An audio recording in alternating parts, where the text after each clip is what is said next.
This week's Feminist Utopia is a very brutally honest and open episode about how white people unpack their bigotry and racism. Especially if you're a person of color, you might find the direct stories we discuss troubling, and for that we apologize, but we also feel it's important to actually speak these stories so that other people can learn how to unpack their issues as well. Hope you enjoy the episode.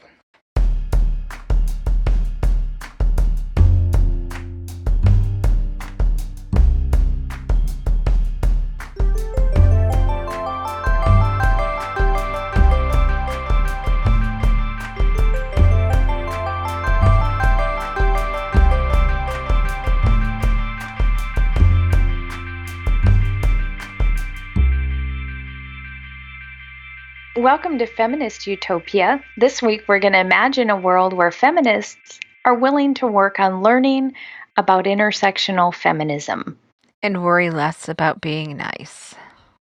Right, because being nice, while laudable, isn't always appropriate and can sometimes be harmful. Yes, and in case this whole episode stems from a brouhaha we had on our Facebook page regarding the Ellen controversy. And I had posted a tweet from a Black activist saying that people don't have to be nice. And it turned into a whole conversation about the value of being nice as opposed to the value of standing up for others.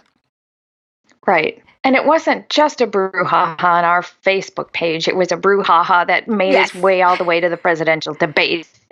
But if you're not following your Facebook page, interesting stuff like this happens all the time. So check us out. Yes. But the basic issue is this. Ellen DeGeneres was seen at a football game with former U.S. President George Bush, and they were, by all intents and purposes seen as having a good time. Sharing nachos. And yeah, the issue was that, President Bush is considered a war criminal by some. He has a really abysmally harmful record with the LGBTQ community as well, and it's a record that has shaped much of the continuing difficulties that the queer community has experienced. And that makes Ellen, who is an outspoken lesbian in Hollywood, look really like a hypocrite. And President Bush campaigned on his compassionate conservatism and opposed gay marriage and nominated Supreme Court justices who were instrumental in the 2010 Citizens United versus FEC ruling, and he chose a FEMA head who allowed thousands of New Orleans residents to languish in the Superdome without adequate food or water. The point is, for millions of people, the Bush area was not one of compassion or kindness. Although some of us are kind of nostalgic for that kind of conservatism these days. And I will add to the list of shrub sins is that beyond the millions of people in the destabilization in Iraq and the Middle East, the millions of people that lost their lives, he also actively campaigned on the Defense of Marriage Act in 2004. And so if Ellen had never taken a political stand on any of this, I would feel differently. But she did. And in 2017, quote, nice, end quote, Ellen canceled a scheduled appearance by Black gospel singer Kim Burrell after she discovered the gospel singer had made homophobic remarks in relationship to her religion. She was saying, well, my religion says this. And frankly, her religion does say that. DeGeneres did the right thing. I have no reason to say that Ellen DeGeneres needs to give people like that platforms. But her much vaunted kindness, and this is the part where Ellen just makes my hair clench, stopped short of amplifying the career of an anti-LGBTQ person that wasn't a white male former president of the United States. And that's, if you only accept homophobia from white men, but you don't from Black women, what's wrong with you? And this is the quote that really got me. The Ellen quote when she went on TV to defend herself against this outrage and talked specifically to her haters, the people who disagreed with her. This is the quote. "Just because I don't agree with someone on everything doesn't mean that I'm not going to be friends with them. When I say be kind to one another, I don't mean only the people that think the same way you do. I mean, be kind to everyone. It doesn't matter. I think it's that last part, it doesn't matter, that really is upsetting and harmful. And it's also really condescending. I mean, she compared the tension between herself and George Bush to that of like the tension between Cowboys and Packers fans, or people who want to wear fur coats and those who don't want any fur coats, you know. But that's really missing the point entirely. When one person has historically believed that other people should not have the same basic rights as another, it's hard to treat those differences as benign. Yeah, benign is, do you want pineapple on your pizza or no? No one actively dies unless they have a pineapple allergy, if that. But people have died because of these differences, as Ellen likes to put them. And died at the hands of the person that she's sharing her nachos with. yes, it was so enraging to me. And the title of this episode is White Girl Nice, and it's a play on a slang term called White Girl Pretty, where people assume white girls are prettier just because they're white, and the standards of beauty are automatically set to be white. So we're setting these standards of white girl nice. It's defined by how white girls do things. And nice girl syndrome's a thing. Don't get me wrong. We are, as white women, I'm speaking to you right now. This is how we're taught to stay alive. This is how we're taught to have value. This is something that we feel deeply in our bones. Right. And we are taught from the womb that we have to be nice and smile. We're told to smile all the time by strangers, by everyone, regardless of our personal feelings at the time. It's just smile. And just smile, keep sweet. Yep. Catch more flies with honey than with vinegar. Well, did you say something to make him mad? Right. So that's the other thing we're taught, is to be silent. We avoid displeasing others by staying silent and not voicing our opinions so we won't offend anybody. So what happens when you tell a nice girl that she needs to either not be nice or she isn't being nice? Well, you're attacking that person personally to the core of their being. Yes. If your self-image is as a nice girl, there's no way to receive any criticism without taking it incredibly personally. And for you, it feels like a life threat because you're always trying so hard to please everyone that the slightest criticism is an act of injustice. You're doing all of this effort to be nice and perfect, and it's not enough. Someone criticizes you. I've been working on this for years, and I just had a conversation with my husband this weekend. I'm like, am I being nice enough about this situation? I wanted an outside check. I felt I was being assertive, but people were telling me I wasn't being nice. And I'm like, and I needed an outside check on it. And so it's deep, but you can work on it. And I think Ellen was told she wasn't nice. And instead of letting it drop, instead of just accepting it, she had to go on her TV show and double down and make it into this whole huge thing where if she would have just said, maybe it could have been perceived as, what it was. Maybe people were accurately seeing what I was doing as bullshit. Right.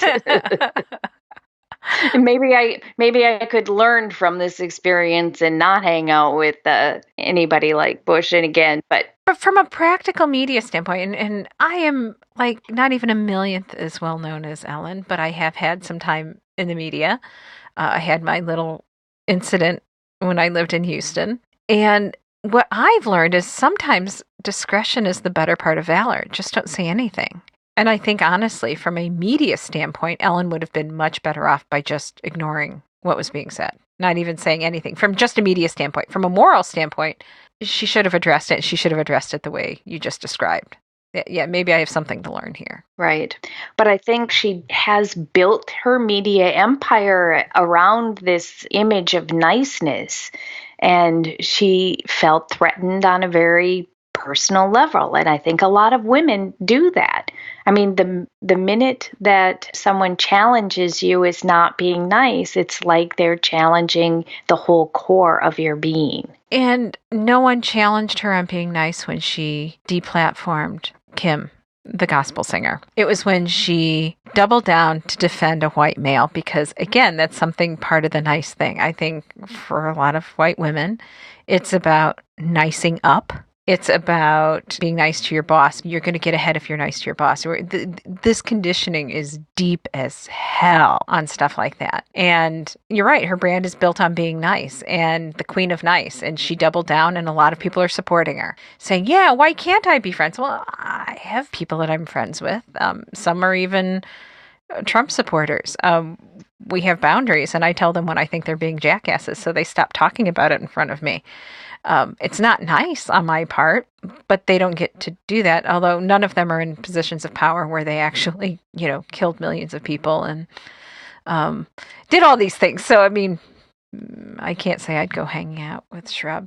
But this idea that nice looks the way and works the way a white woman tells you is also flawed. And that gets into the toxic white feminism thing and not recognizing her privilege and race. Black women don't have the same opportunity to be nice. Right. There's a lot to unpack here. Yes. And I think unpacking is a in vogue term. We talk about unpacking our prejudice or unpacking our whiteness. And to me, all that means is like really examining what's going on and trying to peel back the layers and figure out where these things come from.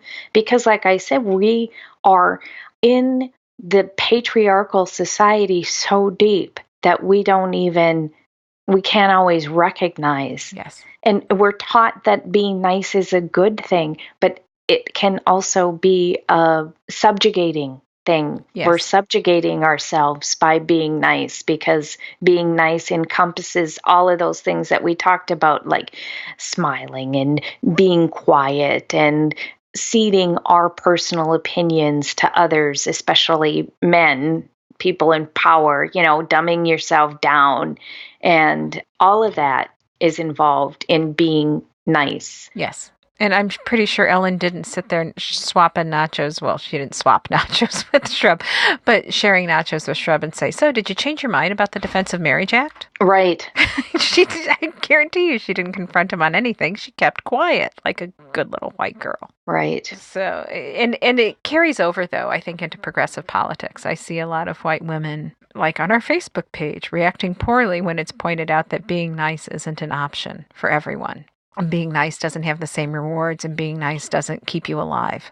I mean, when you look at the police brutality that is perpetrated on people of color in this society, they get beat up when they talk back. They get beat up when they stay silent. They get killed in their own home playing video games with their child. Yes. There's nothing.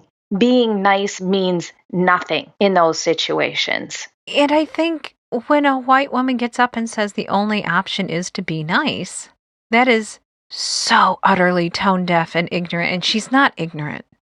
And she shouldn't be tone deaf. She's a media superstar. Right. So, and so it goes back to how do we react when people tell us that we're wrong, especially within progressive spaces, especially when marginalized people tell us, hey, what you're saying is effectively unkind. So James Baldwin had a perfect quote about this, about having official disagreements or differences of opinion. He said, we can disagree and still love each other unless your disagreement is rooted in my oppression and denial of my humanity and right to exist. That trumps being white girl nice. Absolutely. And it should make us outraged. And I am outraged at Ellen. And I think it leads to the divisiveness in our politics and in our country, because to me, a lot of Trump supporters are denying the humanity of others and their right to exist with their thoughts on our immigration policies and with wanting to discriminate against LGBTQ, the whole denial of services to people like the bake shop stuff. Yes. It's hard for me to be friends with people who want to harm people who don't look like them. And I think there's a difference between friends and acquaintances. And when I say I have friends, I have acquaintances. And a lot of my friends, though, think I'm too radical on this position because I'm not nice enough. How are we going to change their minds if we're not nice to them? And I keep coming back to history. I was a history major, history and political science. It's a shock that I'm still interested in all that stuff. But there's never been a social justice movement that got where it needed to be by being nice. Absolutely. I mean, even Gandhi. Even Gandhi had the Indian National Army doing violence on the side, so he looked like the most reasonable person in the room. So it's that, and Britain was out of money. But there's a lot to unpack there. But so when Ellen gets up and says the only path forward is being nice, meanwhile we've got kids dying in cages because their parents were trying to give them a better life. Well, where does the niceness stop? Right. And what does the niceness accomplish? It doesn't accomplish anything.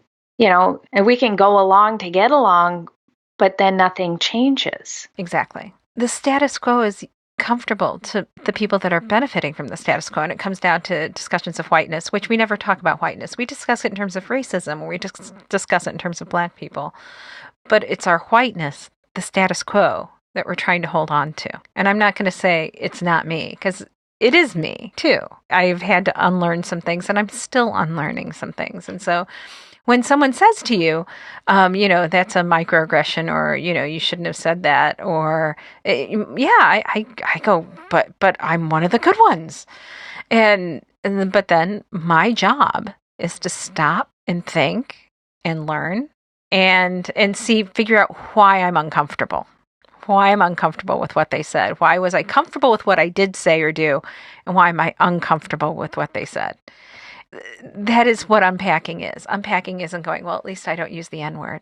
And unpacking also means being put in a position of discomfort. Yes. And I have an embarrassing example from my own life. I think it had to have been over 10 years ago, because it was before my daughter graduated from high school. I was on vacation. We were at a bed and breakfast, and we were in the South.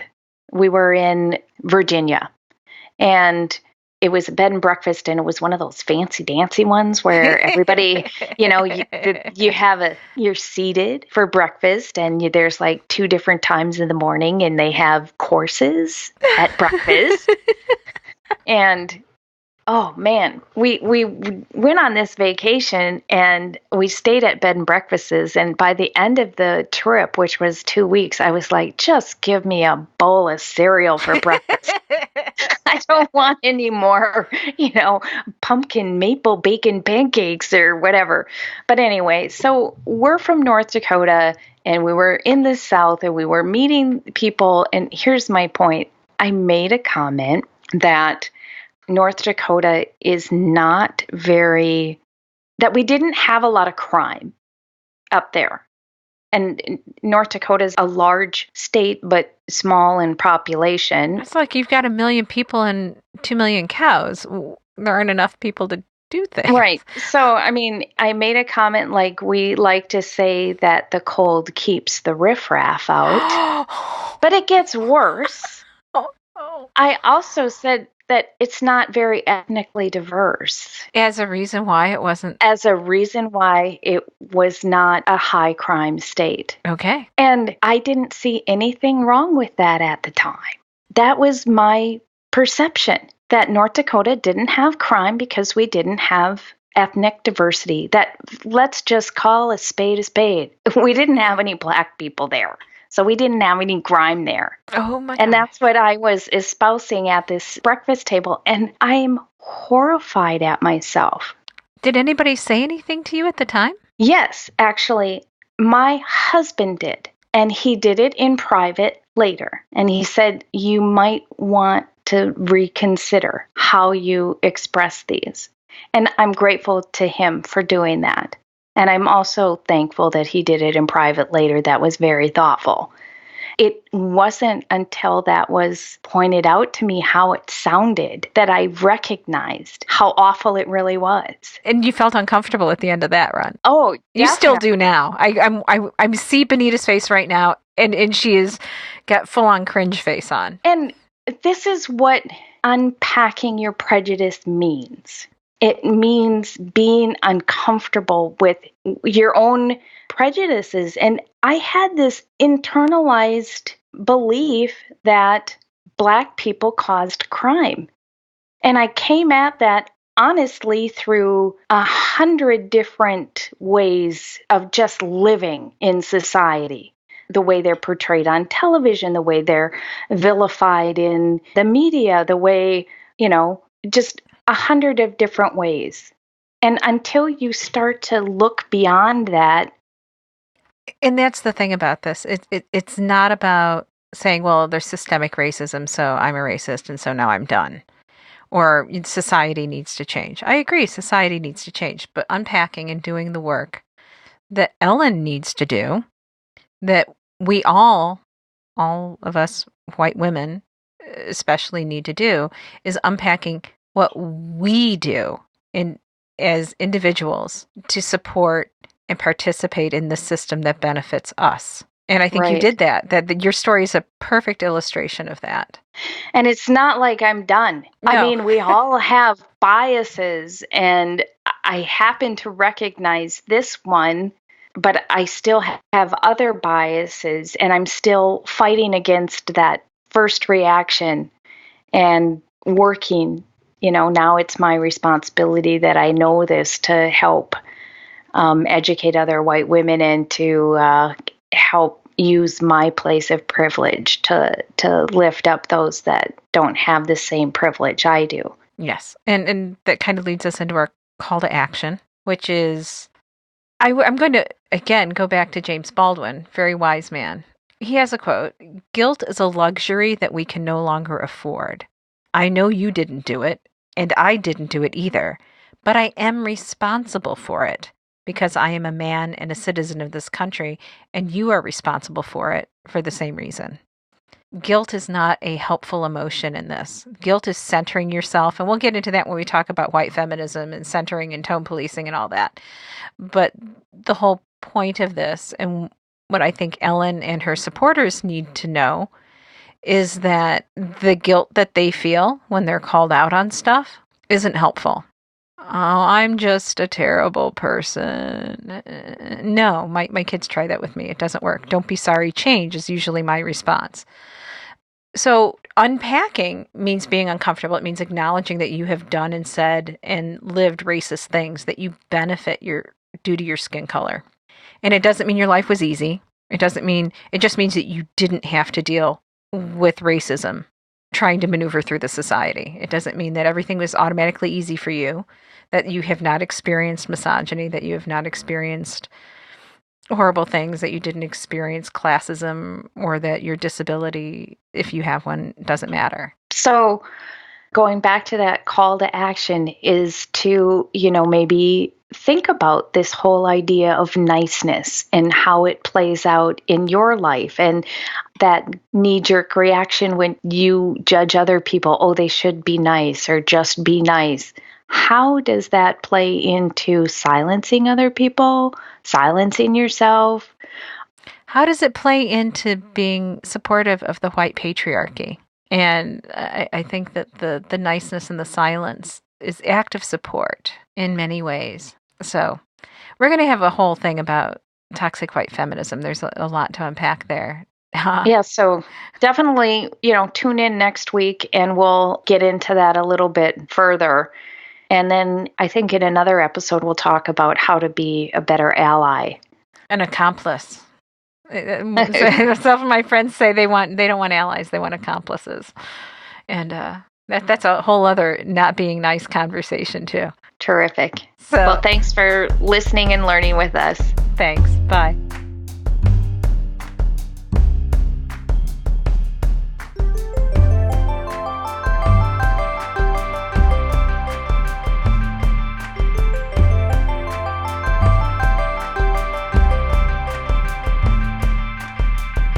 Thank you so much for joining us today at Feminist Utopia. If you like our work, please give us a review on iTunes, Stitcher, or wherever you access our podcasts so others can find it as well. You may also become a Feminist Utopia patron at patreon.com to show your appreciation. Remember, patrons get perks. And check out our blog and other resources at our website, feministutopia.net. Email us your idea of what a feminist utopia would look like or any questions to info@feministutopia.net. We appreciate you taking the time to listen and grow with us. Feminist Utopia is created by Debbie Williams and Benita Malone.